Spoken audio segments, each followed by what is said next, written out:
नमस्कार मेरे प्यारे साथियों, मैं सुशील आप सभी का अपने YouTube channel Sumitra academy online Varanasi में स्वागत करता हूं। मैं फिर से हाजिर हूं लेकर गेट पास क्वेश्चन श्रृंखला। जो श्रृंखला पहले चल रही थी, कुछ टेक्निकल इशू के वजह से इसे बंद कर दिया गया था, ठीक है, जो काफ़ी समय तक बंद था। आज फिर से उसे पुनः स्टार्ट कर रहे हैं, ठीक है। अब वैसे ही क्वेश्चन फिर से आपको देखने को मिलेंगे जैसे पहले देखने को मिलते थे। और मैं आपसे उम्मीद करता हूं कि ये मेरे द्वारा दी गई श्रृंखला को आप क्या करेंगे, कॉपी पर नोट डाउन करेंगे और प्रतिदिन जैसे पहले याद करके एंट्री के समय आपसे पूछा जाता था, फिर वहीं कल से प्रक्रिया वहीं चलेगी, ठीक है। तो ज़्यादा समय न लेते हुए मैं आज की फिर से क्लास को स्टार्ट करता हूँ।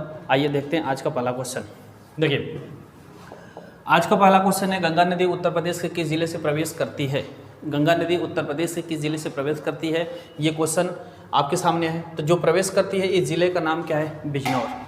गंगा नदी उत्तर प्रदेश में बिजनौर जिले से प्रवेश करती है और ये बलिया से होकर कहाँ प्रवेश कर जाती है? तो गंगा नदी बिहार में चली जाती है, ठीक है। उत्तर प्रदेश में गंगा नदी 1450 किलोमीटर की दूरी तय करती है और कितने जिलों से प्रवाहित होती है? तो ये 28 जिलों से प्रवाहित होती है, ठीक है। कभी कभी क्वेश्चन आपसे ज्योग्राफी में पूछ लेता है कि गंगा नदी का उद्गम कहाँ है, तो ये गंगोत्री ग्लेशियर कहाँ स्थित है? तो ये उत्तराखंड में स्थित है, ठीक है। जो उत्तराखंड पहले उत्तर प्रदेश का ही हिस्सा था, ठीक है, अब इसे अलग एक राज्य बना दिया गया, ठीक है। तो ये बात समझ में आई कि गंगा नदी उत्तर प्रदेश के किस जिले से प्रवेश करती है? तो बिजनौर से। और बिहार में किस जिले से प्रवेश कर जाती है? तो बलिया से। दूसरा क्वेश्चन है, उत्तर प्रदेश को भारत के कितने राज्यों की सीमाएं स्पर्श करती है? तो देखो बच्चे, इस क्वेश्चन को आप दो तरीके से लगा सकते हैं, या ये एग्जाम में आपको इसके ऑप्शन दो तरीके से देखने को मिलते हैं। कभी आपको ऑप्शन यहाँ पे 8 मिलेगा, अगर 8 नहीं रहेगा तो आपको 9 मिलेगा। ऐसा क्यों होता है? क्योंकि इसमें एक केंद्र शासित प्रदेश होता है। जैसे हम आपको समझाने की कोशिश कर रहे हैं, हम उम्मीद भी कर रहे हैं कि आपको समझ में भी आएगा। देखिए, यहाँ पर है आपका क्या? उत्तराखंड है, यहाँ पे आपका हिमाचल प्रदेश है, यहाँ पे यानी इधर जो पश्चिम में जो लगता है वो हरियाणा और दिल्ली है। पश्चिम में जो लगता है वो हरियाणा और दिल्ली है। उसके बाद यहाँ पे जो राज्य स्पर्श करता है उत्तर प्रदेश के साथ, उसका नाम राजस्थान है। यहाँ जो एकदम दक्षिणी क्षेत्र में है वो उसका नाम मध्य प्रदेश है। इधर छत्तीसगढ़ है, इधर झारखंड और बिहार है। यहाँ पे एक देश है जिसका नाम क्या है? नेपाल, जो भारत के साथ उत्तर प्रदेश के साथ क्या करता है? अंतर्राष्ट्रीय सीमा बनाता है, ठीक है। तो अगर ऑप्शन में आपको 8 नहीं मिलेगा तो ऑप्शन में 9 मिलेगा, तो आप 9 टिक करेंगे। अगर 9 और 8 दोनों ऑप्शन में है, अगर वहाँ पे केंद्र शासित प्रदेश के बारे में चर्चा नहीं किया है तो आप ठीक क्या करेंगे? 8 को टिक करेंगे, ठीक है। तो मैं उम्मीद करता हूँ आपको समझ में आया होगा। तो उत्तर प्रदेश को भारत के कितने राज्यों की सीमाएं स्पर्श करती है? तो सीधा सीधा आंसर क्या हो जाएगा? 8 राज्यों की सीमाएं स्पर्श करती है। बात बराबर है? आगे देखो अगला क्वेश्चन, उत्तर प्रदेश का सर्वाधिक क्षेत्रफल वाला जिला कौन सा है? तो पहले तो ये भी जानो बच्चे कि उत्तर प्रदेश में कितने ज़िले हैं। टोटल जिलों की संख्या देखा जाए तो उत्तर प्रदेश में जिलों की संख्या कितनी है? 75, ठीक है। जिलों की संख्या कितनी है? 75। और 75 में सर्वाधिक क्षेत्रफल वाला जिला कौन सा हो जाता है? तो लखीमपुर खीरी, जिसका क्षेत्रफल कितना है? 7680 वर्ग किलोमीटर है। और सबसे कम क्षेत्रफल वाला जिला कौन सा हो जाता है? तो हापुड़, इसका क्षेत्रफल कितना है? तो 660 वर्ग किलोमीटर है, ठीक है। 660 वर्ग किलोमीटर है, ठीक। और अगर आपसे ये क्वेश्चन और पूछता है कि 24 जनवरी 2018 से एक जिला एक उत्पाद योजना का शुभारंभ उत्तर प्रदेश में किया गया।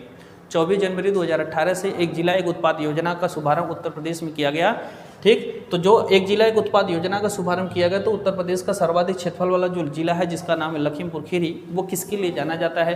तो वो जनजातीय उत्पाद के लिए जाना जाता है, ठीक है। वो जनजातीय उत्पाद के लिए जाना जाता है। बात समझ में आई? और सबसे कम क्षेत्रफल वाला जिला है उसका नाम क्या है? हापुड़।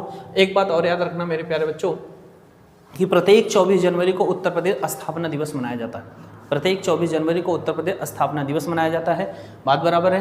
तो बराबर है। तो आगे देखो अगला क्वेश्चन, प्रदेश का सबसे उत्तरी जिला कौन सा हो जाता है? ठीक है, प्रदेश का सबसे उत्तरी जिला कौन सा हो जाता है? तो फिर से मैं आपको समझाने की कोशिश कर रहा हूँ कि प्रदेश का उत्तरी जिला कौन हो जाता है। देखो, प्रदेश का जो सबसे उत्तरी जिला हो जाता है उसका नाम क्या है? सहारनपुर। पूर्वी जिला उसका नाम क्या है? बलिया। पश्चिमी जिला उसका नाम क्या है? शामली। और दक्षिणी जिला उसका नाम क्या है? सोनभद्र।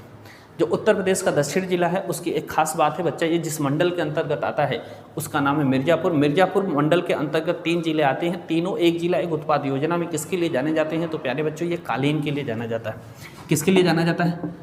कालीन के लिए जाना जाता है। कौन सा? जो उत्तर प्रदेश का सबसे दक्षिणी जिला है जिसका नाम क्या है? सोनभद्र, ठीक है। सोनभद्र ये कालीन के लिए जाना जाता है। टोटल मंडलों की संख्या उत्तर प्रदेश में कितनी है, तो 18। कितने हैं, 18। ऐसा क्वेश्चन आपसे पूछ सकता है कि वो कौन सा मंडल है वो कौन सा मंडल है जिसमें 3 जिले आते हैं और तीनों किसके लिए जाने जाते हैं, तो कालीन के लिए, ठीक है। तो कौन सा मंडल हो जाएगा आपका, मिर्जापुर। तो इसके अंतर्गत मिर्जापुर एक हो गया आपका, एक हो गया सोनभद्र हो गया, और एक आपका कौन सा हो गया बच्चा, भदोही हो गया, ठीक है। एक कौन सा हो गया, भदोही हो गया, ठीक। अगला क्वेश्चन देखते हैं। अगला क्वेश्चन है बच्चा, उत्तर प्रदेश की लंबाई व चौड़ाई कितनी है, ठीक है। उत्तर प्रदेश की लंबाई व चौड़ाई कितनी है, तो उत्तर प्रदेश की लंबाई व चौड़ाई की बात करेंगे तो इसकी जो लंबाई हो जाती है वो कितना हो जाती है, 650 किमी, और चौड़ाई कितनी हो जाती है, 240 किमी, ठीक है। 650 से एक चीज़ और याद रखना कि यहाँ पे 6 है, अगर 6 में से 1 घटा देंगे तो कितना हो जाएगा, 550 हो जाएगा। ये 550 क्या याद रखना है कि 550 किलोमीटर की दूरी नेपाल के साथ उत्तर प्रदेश के 7 जिले लगाते हैं। याद करना कितना आसान है, देखिए ये यानी 650 उत्तर प्रदेश की टोटल लंबाई है।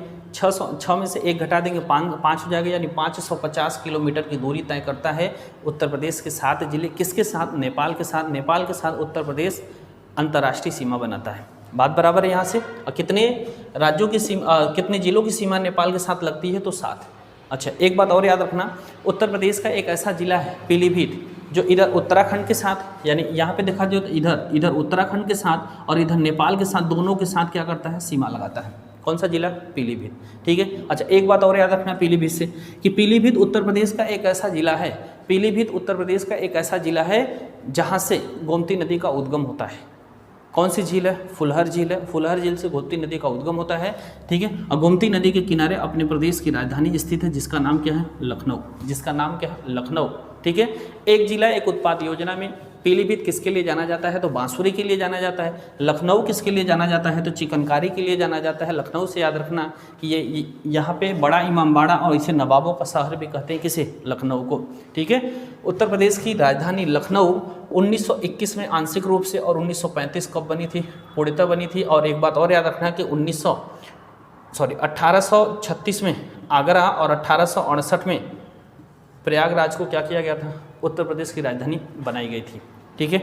बराबर है, हाँ बराबर है। देखो आगे अगला क्वेश्चन है, उत्तर प्रदेश के किस जिले में सर्वाधिक वर्षा होती है। उत्तर प्रदेश के किस जिले में सर्वाधिक वर्षा होती है, तो सर्वाधिक वर्षा वाला जिला उत्तर प्रदेश का गोरखपुर है। कितनी सेमी वर्षा होती है गोरखपुर में, तो 184 सेमी वर्षा होती है, ठीक है। और 184 सेमी वर्षा होती है। और गोरखपुर को, यानी गोरखपुर की शोक नदी किसे कहते हैं, तो राप्ती नदी को कहते हैं। और गोरखपुर किस नदी के किनारे स्थित है, तो राप्ती नदी के किनारे ही स्थित है, ठीक है। राप्ती नदी के किनारे स्थित है। राप्ती नदी का उद्गम कहाँ से होता है, तो नेपाल के रुकुमकोट से होता है, ठीक है। नेपाल के रुकुमकोट से होता है। और एक जिला एक उत्पाद योजना में गोरखपुर किसके लिए जाना जाता है, तो टेराकोटा के लिए जाना जाता है। किसके लिए जाना जाता है, टेराकोटा के लिए जाना जाता है। उत्तर प्रदेश का सर्वाधिक वर्षा वाला जिला कौन सा है, गोरखपुर। कितनी सेमी वर्षा होती है, 184 सेमी वर्षा होती है। वर्षा आया था, एक बात और याद रखना प्यारे बच्चों कि सबसे कम वर्षा वाला जिला कौन सा है, तो मथुरा। वहाँ पे कितनी वर्षा होती है, तो 54 सेमी वर्षा होती है। कितनी सेमी वर्षा होती है, 54 सेमी वर्षा होती है मथुरा से। एक चीज़ और याद रखना कि प्रदेश में वार्षिक यानी साल भर में सर्वाधिक मेले कहाँ लगते हैं, तो मथुरा जिले में लगते हैं। कितने मेले लगते हैं, 86। सबसे कम मेला कहाँ लगता है, पीलीभीत, जो हमने अभी आपको बताया किसके लिए प्रसिद्ध है, बांसुरी के लिए, ठीक। अगला क्वेश्चन, प्रदेश में सर्वाधिक चने का उत्पादन कहाँ होता है, तो प्रदेश में सर्वाधिक चने का उत्पादन हमीरपुर जिला, उत्तर प्रदेश का एक जिला है जिसका नाम क्या है, हमीरपुर। इसे हमीरपुर में सर्वाधिक चने का उत्पादन किया जाता है। और अब एक बात और याद रखना कि एक जिला एक उत्पाद योजना में हमीरपुर किसके लिए जाना जाता है, तो जूते के लिए जाना जाता है। किसके लिए जाना जाता है, जूते के लिए जाना जाता है। और पान के लिए कौन प्रसिद्ध है, महोबा। महोबा पान के लिए। हमीरपुर किसके लिए प्रसिद्ध है, जूता के लिए प्रसिद्ध है। अगला क्वेश्चन, किशनपुर वन्यजीव विहार यूपी के किस जिले में स्थित है, तो ये उत्तर प्रदेश के लखीमपुर खीरी में स्थित है। इसकी स्थापना कब की गई थी, तो 1972 में किया गया था। अभी हमने आपको बताया कि लखीमपुर खीरी उत्तर प्रदेश का सर्वाधिक क्षेत्रफल वाला जिला है जिसका क्षेत्रफल कितना है, 7680 वर्ग किलोमीटर। एक जिला एक उत्पाद योजना में ये किसके लिए जाना जाता है, तो जनजाति उत्पाद के लिए जाना जाता है, ठीक है। अगला, किशनपुर वन्यजीव विहार उत्तर प्रदेश के किस जिले में स्थित है। अच्छा, ये क्वेश्चन हो गया। आगे, उत्तर प्रदेश का पहला टाइगर रिजर्व कहाँ बनाया गया? तो ये बनाया गया दुधवा नेशनल पार्क। ये स्थित कहाँ है? तो लखीमपुर खीरी में ही स्थित है। कहाँ स्थित है? लखीमपुर खीरी में ही स्थित है। सुरहाताल पश्चिम बिहार उत्तर प्रदेश के किस जिले में स्थित है? तो सुरहाताल पश्चिम बिहार उत्तर प्रदेश के किस जिले में स्थित है? तो ये उत्तर प्रदेश के पूर्वी जिला, यानी उत्तर प्रदेश का जो पूर्वी जिला है जिसका नाम क्या है? बलिया। ये बलिया में स्थित है। आप लोग कमेंट करके मुझे एक क्वेश्चन बताइएगा कि उत्तर प्रदेश का क्षेत्रफल कितना है। ठीक है, उत्तर प्रदेश का क्षेत्रफल कितना है। और मैं उम्मीद करता हूँ कि ये क्लास आपको पसंद आई होगी और ये श्रृंखला अब कंटिन्यू चलेगी। ठीक है, इसे कुछ प्रॉब्लम या कुछ समस्या की वजह से इसे क्या कर दिया गया था, बीच में रोक दिया गया था, लेकिन अब ऐसा नहीं होगा।